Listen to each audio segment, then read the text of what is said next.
buenas tardes. Acá empezamos con la conferencia virtual La traducción como género en sí mismo, reenunciación y etos del traductor, temas sobre los que estoy trabajando y para los que he sido convocada por la directora de este trayecto, María Laura Perazzi, a quien agradezco mucho siempre su amabilidad, su organización y su consideración, ¿no es cierto? Porque en estos momentos de tanta soledad, de cierta manera, de tanto confinamiento, es realmente muy agradable y muy importante mantenernos comunicados en este momento, bueno, mediante este trayecto virtual, ¿no es cierto? Bueno, yo voy a hablar entonces de esta problemática en la que estoy trabajando. O sea, son todas, conceptos que estoy reviendo a partir del análisis del discurso, de la traductología, y en este caso me pregunto si la traducción puede ser considerada un género en sí mismo. Y para contestar esta pregunta, todavía incipiente y en exploración, me sirvo, entre otras cosas, para esta conferencia me sirvo de estos dos conceptos de reenunciación y de etos del traductor. Y también, van a ver un análisis de casos en esta presentación. Brevemente, porque no tenemos que ser no tienen que ser muy prolongadas nuestras exposiciones. El plan de la conferencia es el siguiente: voy a partir de una problemática, vamos a comentar algunas nociones operativas sobre las que trabajamos, un pequeño análisis de casos y una pequeña conclusión, que va a ser más o menos, tomar más o menos unos 15 minutos. En primer lugar, el título de la traducción como género en sí mismo y la reenunciación y etos del traductor parte de la siguiente problemática. En realidad es una reflexión que me quedó grabada en el Congreso Mundial de Traductología, el primer Congreso Mundial de Traductología que se realizó en abril de 2017 en París, ya hace 3 años. Y fue una reflexión presentada por Jean-Yves Masson, que fue uno de los organizadores de este congreso. En sus palabras inaugurales al congreso dijo lo siguiente: la fuerte tradición de desvalorización de la actividad de los traductores negó durante mucho tiempo la dimensión enunciativa, creativa, social e ideológica del acto traductivo como práctica discursiva. Estas palabras que señalo, dimensión enunciativa, práctica discursiva, me quedaron grabadas y me hicieron reflexionar sobre esta pregunta que me planteo sobre la categoría, digamos, del estatuto de la traducción desde el punto de vista discursivo. Para esto trabajo con, entre otras, 4 nociones que voy a presentar aquí, que ustedes seguramente conocen porque son nociones del análisis del discurso, que son las nociones de género discursivo, a partir de Bakhtin 2008, por supuesto Bakhtin lo escribió mucho antes, pero me manejo con la versión traducida en 2008 por Siglo XXI. Después, al final de la conferencia, les doy una lista de bibliografía sobre la que me he basado para esta presentación. Bueno, género discursivo, reformulando un poco, porque Bakhtin no da una definición, digamos, tipo diccionario.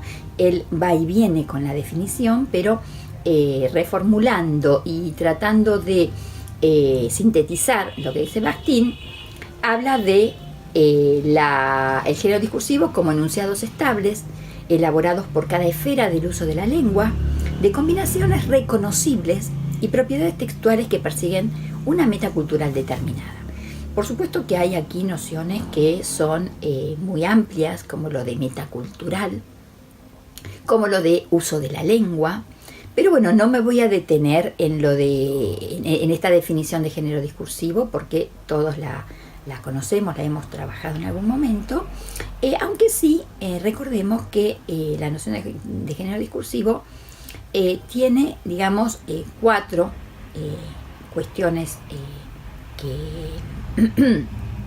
que que la hacen funcionar, digamos, que son el tema, ¿no es cierto?, de qué habla ese texto, digamos, que estudiamos, la estructura, es decir, cómo está organizado ese texto o ese género. No vamos a entrar ahora en la discusión de género o texto.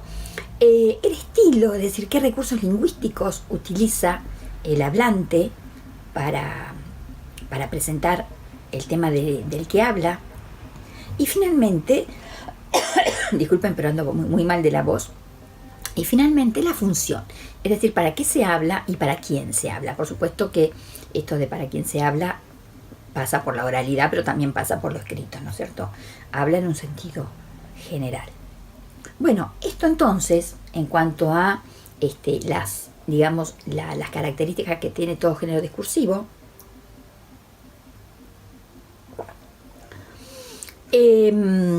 se une en cierta manera con la noción de acto de enunciación.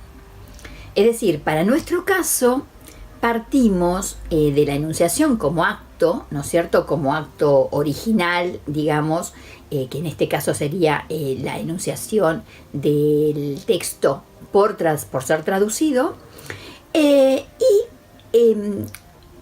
nos unimos a otra noción, que es la noción de reenunciación. Para esto nos acercamos a lo que dice Myriam Suchet, que es también otra investigadora, que a diferencia de Bakhtin trabaja sobre traducción. Entonces Suchet lo que hace es justamente conciliar ciertos aspectos del análisis del discurso con también aspectos traductológicos. Y en el caso de la reenunciación, ella se pregunta, ¿no es cierto?, y se reflexiona sobre esto. Si aceptamos considerar el texto literario como el producto de un acto de enunciación, se considerará, lógicamente, su traducción como un acto de reenunciación. Esta propuesta, dice Suchet, es muy simple, pero escasamente explorada, sin duda porque impone desmitificar la invisibilidad del traductor. Bueno, esto es la cita de Suchet, de su obra, que, como les decía, está citada en la bibliografía y que hemos traducido y subrayado porque es una obra originalmente escrita en francés. Entonces, fíjense que ella toma el texto literario como un acto de enunciación y su traducción como un acto de reenunciación. Es decir, un aquí ahora de una enunciación nueva, que por supuesto tiene que ver con la primera enunciación del texto original, digamos, pero una enunciación realizada por, en este caso, un traductor y destinada a otro público que no va a ser exactamente el público original para el que tradujo el autor. Ahora, lo que nos interesa de esta definición, y por eso subrayamos, es justamente esta diferencia que hace entre acto de enunciación y acto de reenunciación. Pero también lo que nos interesa es, y por eso lo hemos agregado, es esta dimensión que abrimos y que no cerramos justamente en el texto literario, sino que también la abrimos a todo tipo de texto, porque en realidad el producto de un acto de enunciación no es solamente un texto literario. Ella, por supuesto, trabaja sobre el texto literario, pero el producto de un acto de enunciación es todo tipo de texto, todo tipo de discurso. Entonces, por eso nosotros agregamos esto de todo texto. Todo texto es producto de un acto de enunciación. La tercera noción sobre la que trabajamos es la noción de etos. La noción de etos, que fue, trabajada, por supuesto, inaugurada por Aristóteles, es decir, la imagen que proyecta el orador para su público, una imagen, que tiene que ver con la retórica. Esta noción de etos fue reformulada por la lingüística Ducrot, entre otros, Mengonot, Amosy. Pero nosotros lo que tomamos es su, reformulación, su derivación en el etos del traductor, ¿no es cierto? Porque tanto Amosy como Mengonot como Ducrot tomaron el etos del hablante, el locutor, etcétera, la exploración viene por el lado de un hablante en su lengua, pero en ningún momento mencionan la problemática del traductor. Por eso volvemos a Sujet, porque Sujet justamente parte de la noción de ethos, pero para aplicarla a qué pasa en el caso del traductor. Entonces, Sujet, en cuanto a la definición que da del ethos del traductor, dice, es la imagen de la distancia constitutiva de toda enunciación, tal como es negociada entre el texto original y su traducción. Es decir, de qué manera el traductor se va a acercar al lector, se va a acercar al autor, se va a comportar, digamos, en su discurso, en su enunciación o en su reenunciación en su traducción. Ahora, nosotros como estamos reformulando y explorando, nosotros, planteamos o proponemos una pequeña diferencia en esta definición. No pensamos tanto en la imagen de la distancia constitutiva, sino directamente en el ethos como esa instancia discursiva, que por supuesto es constitutiva de toda enunciación y que está negociada entre el texto original y su traductor. Ahí estamos justamente trabajando sobre, ¿es el texto original y su traducción o es el texto original y su traductor? Bueno, por supuesto hay desplazamientos metonímicos, ¿no es cierto? Porque ¿qué pasa?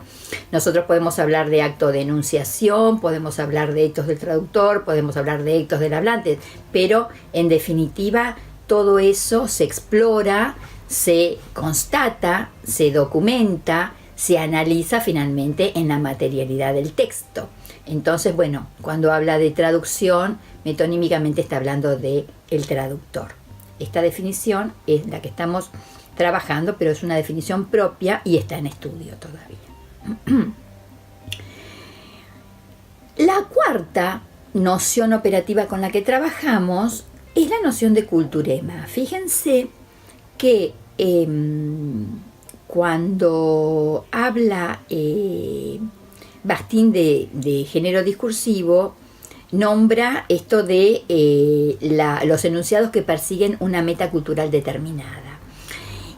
Esto por un lado. Y aparte nosotros trabajamos mucho el tema del culturema, porque en realidad donde vemos, por lo menos el corpus que hemos trabajado más que nada, donde vemos justamente esas diferencias, esa visibilidad o no del traductor, es en todo lo que tiene que ver con la traducción de la cultura. La cultura, ojo, la cultura digamos, en una definición, en una concepción amplia, o sea, no es cultura, por supuesto no es la cultura relacionada con la civilización, ni relacionada con lo artístico, lo filosófico, por supuesto que eso también, pero la cultura en un sentido amplio, como todo aquello que identifica el quehacer humano, pero en todas las esferas de ese quehacer. No solamente, por supuesto, en el arte, en la ciencia, en la literatura, sino también en el derecho, en la ciencia, en la técnica, en lo popular, por ejemplo, en lo especializado también, es decir, pensamos también en otro tipo de cultura que puede ser la cultura de experto. Ahora lo vamos a ver en las próximas diapositivas. Bueno, nos quedamos por ahora con esta noción de culturema muy amplia, que es la que presenta Molina en su obra sobre el análisis de culturemas y la traducción del español al árabe. ¿Y qué es?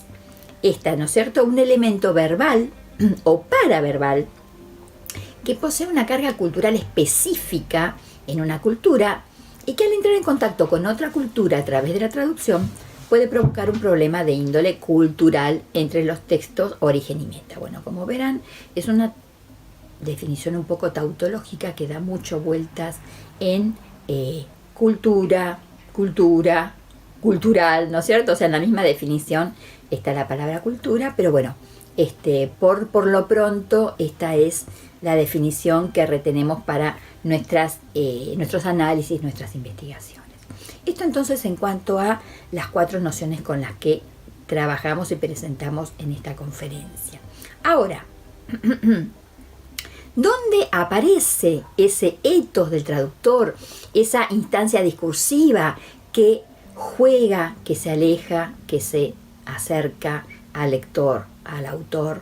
¿De qué manera se visibiliza? ¿De qué manera tipográfica, textual, digamos, ¿no es cierto? Bueno, entonces en este sentido vamos a dar un breve análisis de casos que, por supuesto, no son exhaustivos de ninguna manera. Es más, hay infinidad de casos para analizar en este tema. Pero, por ejemplo, nosotros tenemos la problemática del texto jurídico, ¿no es cierto? Seguramente la mayoría de los que me escuchan son traductores jurídicos, traductores públicos, ¿no es cierto? ¿Quién no ha visibilizado, aparte de visibilizarse en la traducción de diplomas, en la traducción pública, con su sello y firma? Es decir, el traductor como personaje, como profesional de carne y hueso, digamos, ¿no? El sujeto empírico que firma la traducción y que se hace responsable de esa enunciación y de esos enunciados, ¿no es cierto? Aparte de ese sujeto empírico, tenemos el sujeto discursivo, que es esa instancia que va a visibilizarse más o menos según las necesidades de la traducción. Entonces, por ejemplo, fíjense, en traducción de diplomas, doy un caso solamente, ¿no es cierto? ¿Cuántas veces nosotros, cuando traducimos, tenemos que hacer una nota al pie explicando alguna diferencia en los sistemas educativos? Por ejemplo, bueno, yo provengo de la traducción francés-español, y ahí, por ejemplo, tenemos el caso de la palabra licence, que siempre de alguna manera tenemos que explicar por qué no se puede traducir como licenciatura así, lisa y llanamente. El caso también de los baremos, por ejemplo, todo lo que tiene que ver con el puntaje de las calificaciones, que en Francia se oscilan entre el 1 y el 20, mientras que en castellano oscilan entre el 1 o el 0 y el 10. Entonces, eso también, ahí hay una visibilización del traductor para explicar como miles de veces como notas de traductor. Aquí hay un ethos en juego, hay una reenunciación en juego, porque quien ha hecho un diploma no ha pensado en la traducción, por supuesto. El diploma se hace en una lengua para otros fines, pero muchas veces nosotros tenemos que traducir esos diplomas o partidas de nacimiento o cualquier documento público con otro fin, y ese otro fin, por supuesto, va también a condicionar nuestra manera de enunciar esa producción, ¿no es cierto? Este es un caso. Otro caso puede ser en el texto científico. En el texto científico, por ejemplo, doy esto que me llamó la atención en una obra, Le terme clé de l'analyse du discours, que es los términos claves del análisis del discurso, la traducción de Paula Mahler al español. Fíjense que ella en el paratexto, por supuesto ahí está presente ella en el paratexto, en las notas a pie de página, y aparece la palabra script. El término clave del análisis del discurso es un pequeño librito que explica, bueno, justamente los términos, es hecho por... no dije... Bueno, lo presento, es por Mengonot, de Dominique Mengonot. Y es una especie de pequeño diccionario de términos.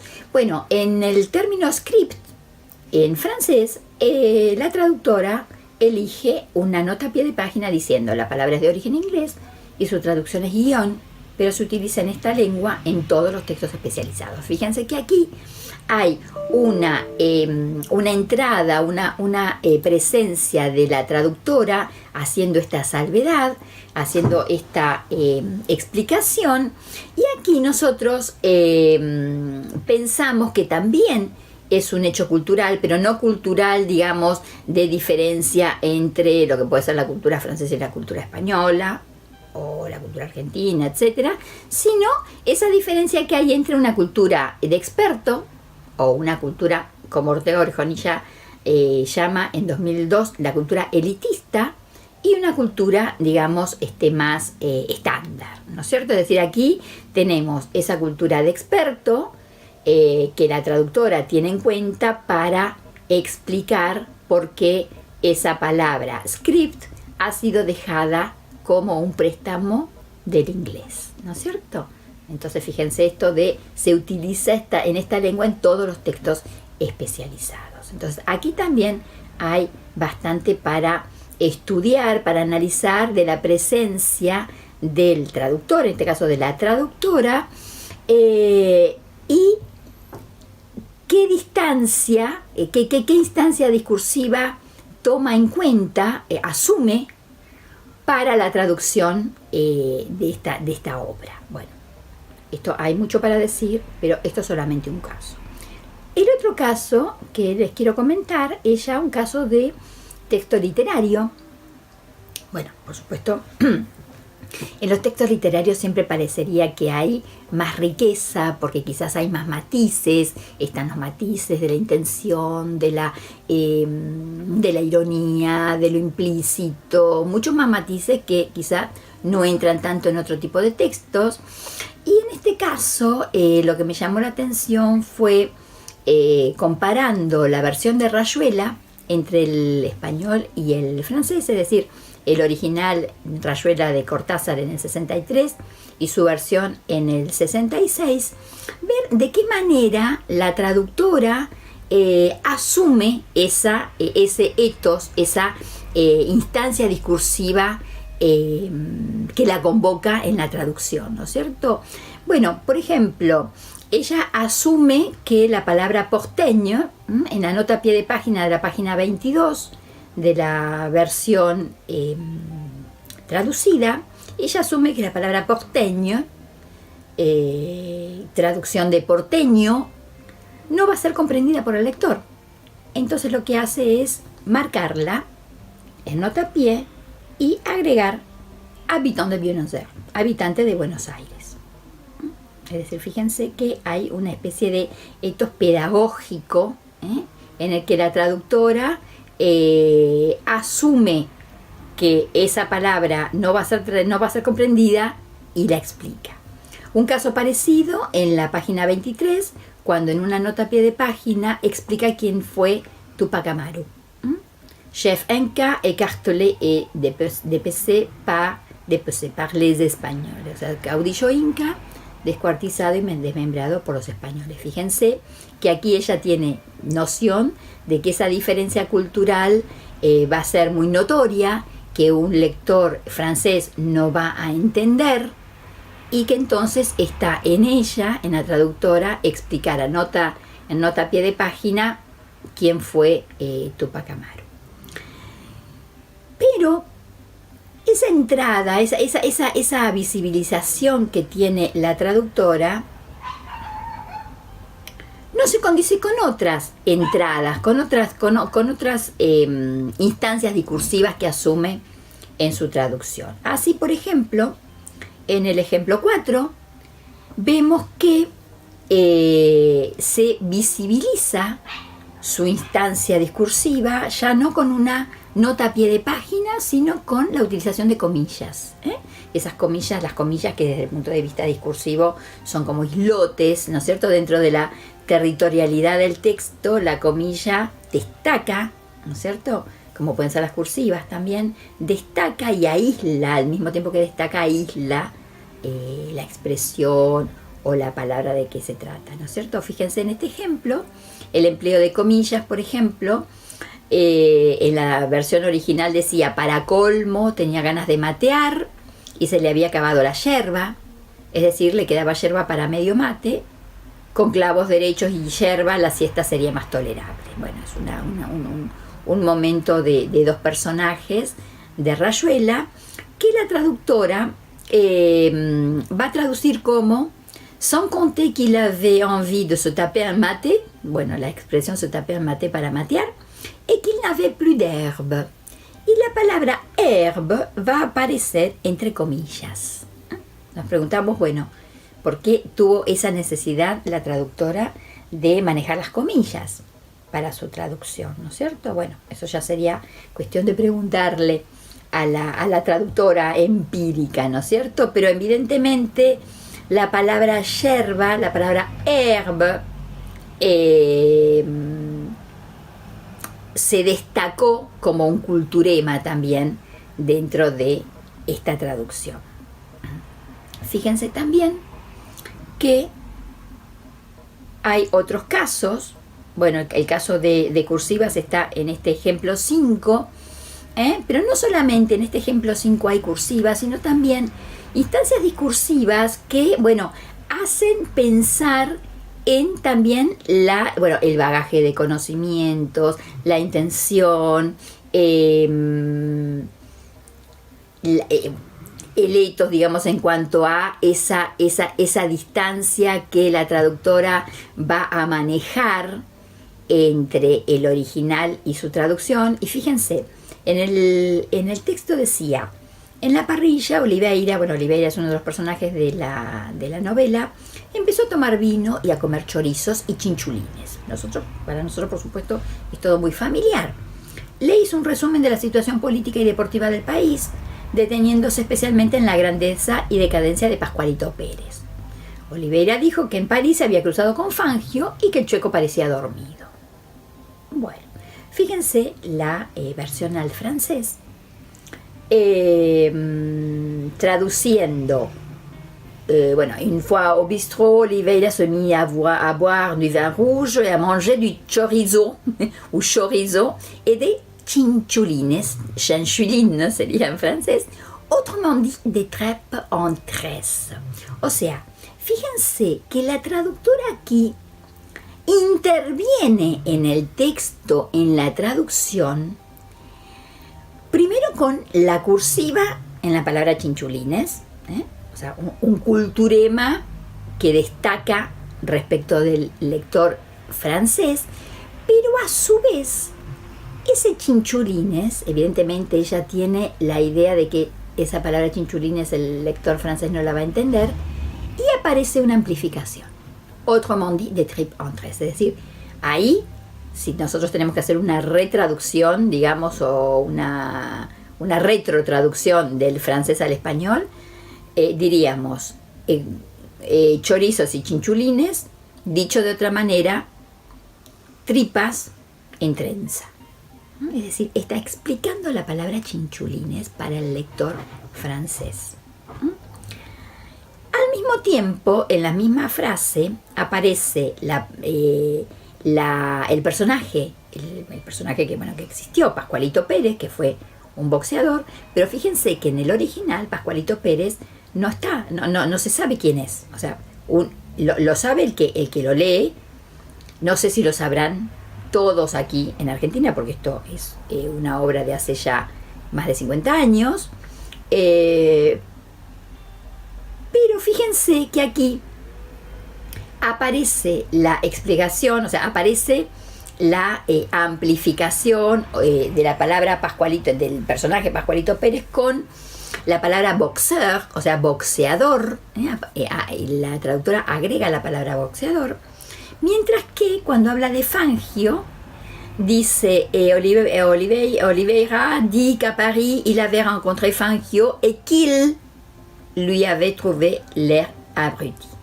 Es decir, el lui, que sería le encontró, lo encontró dormido. Bueno, no se puede hacer una traducción literal, pero ¿qué quiero decir con esto? La palabra chueco en ningún momento aparece en la versión en francés. Pueden parecer nimiedades, pueden parecer detalles, pero justamente para nuestro análisis del etos del traductor, de la intervención del traductor dentro de su enunciación, es importante porque aquí se da justamente esa distancia discursiva, discursiva porque no solamente es textual en cuanto a las técnicas que va a implementar como traductor, sino también todo aquello que hace a los parámetros temporales y espaciales de la enunciación de la traducción, ¿no es cierto? Es decir, aquí, evidentemente, para salvar esa distancia cultural, que puede estar dada por una distancia espacial entre Argentina y Francia, la traductora eligió agregar la palabra boxeador a la figura de Pascualito Pérez. Para salvar esa distancia también, la traductora eligió explicar qué es chinchulín en francés. Y bueno, y por algo que quizá nos tendríamos que preguntar, eligió no traducir la palabra chueco. Eso ya sería otro tema, ¿no es cierto? Pero bueno, esto nos da a ver que el traductor, en este caso la traductora, interviene en el texto, aparece de una manera que puede ser muy patente, digamos, muy visibilizada, cuando por ejemplo agrega las notas a pie de página, pero también de una manera muy sutil, incluso confundiéndose con el autor, cuando por ejemplo agrega amplificaciones, ¿no es cierto? Cuando utiliza la técnica de la amplificación en su traducción, porque si nosotros leemos, si leemos la obra directamente en francés, no la leemos en castellano, leemos El boxeador Pascualito Pérez, y en el original no dice el boxeador, dice directamente Pascualito Pérez. Es decir, ese juego con el lector que hace Cortázar en esa época, en el año 63, desaparece y se amplifica en la versión en francés. Lo mismo con lo de Chinchulines. Chinchulines no es Cortázar el que está diciendo, dicho de otra manera, tripas en trenza. No, es la traductora lo que está diciendo, pero en el caso de este párrafo, aquí el lector francés lo interpreta como que es Cortázar el que lo está diciendo. Entonces es muy interesante el juego que se da entre traductor y autor, ¿no es cierto? Es decir, es como si el autor en cierta manera estuviera hablado por el traductor. Entonces, ¿qué pasa con el lector que lee esta traducción, ¿no es cierto? Tiene conciencia de que es el autor es decir, que es el traductor el que dice esto, o lo toma como que es el mismo autor. Bueno, por supuesto que en la mayoría de las veces, justamente esa es una de las problemáticas, y eso es una de las cuestiones que me invitan a pensar la traducción como un género en sí mismo, porque la mayoría de las veces, como decía, el lector medio, toma una obra traducida como si fuera la obra original, ¿no es cierto? Es decir, ¿a quién se le ocurre hoy, por ejemplo, que la obra, el cuento de Caperucita Roja, en algún momento fue una traducción del francés? Entonces, es muy interesante ver esta cosa implícita que hay en la traducción, como lo que está, digamos, tapado, ¿no es cierto?, lo que está invisibilizado. Justamente nuestra tarea como investigadores y como traductores es buscar estas maneras de visibilizarse. Sabemos hoy en día que el traductor está cada vez más visibilizado también, ¿no es cierto? Bueno, ya terminando, esto es nada más que una pequeña conferencia como para despertar ciertas preocupaciones, indagaciones, preguntas que pueden llevar a analizar otras cuestiones, ¿no es cierto? Cuestiones que están cercanas. A manera de conclusión podemos decir que las reflexiones y los análisis sobre el ethos del traductor ayudan a indagar en varios aspectos del acto traductivo. La dimensión psicológica del traductor, por ejemplo, su voz, su visibilidad en el texto, la utilización de estrategias y técnicas de traducción, y también sus puntos de vista, metalingüísticos y metatraductivos, que hacen que interceda entre ese enlace, digamos, invisible entre el autor y el lector, ¿no es cierto? Es decir, en resumen, esto ayuda a analizar numerosos aspectos culturales e ideológicos que hacen a una técnica, a una ética de la traducción. Bueno, aquí les voy a dejar la bibliografía básica sobre la que trabajo. Aquí hay algunos textos, por ejemplo, esta indagación que estoy haciendo sobre la traducción como género en sí mismo está en prensa, es un artículo que he publicado para una revista de México, la revista de Estudios del Discurso, y bueno, dentro de poco, creo que el año que viene, en febrero del año que viene, va a formar parte de este número 6, el número 2 del año 6 de la revista, así que espero cuando lo tenga hacérselo llegar si les interesa, ¿no es cierto?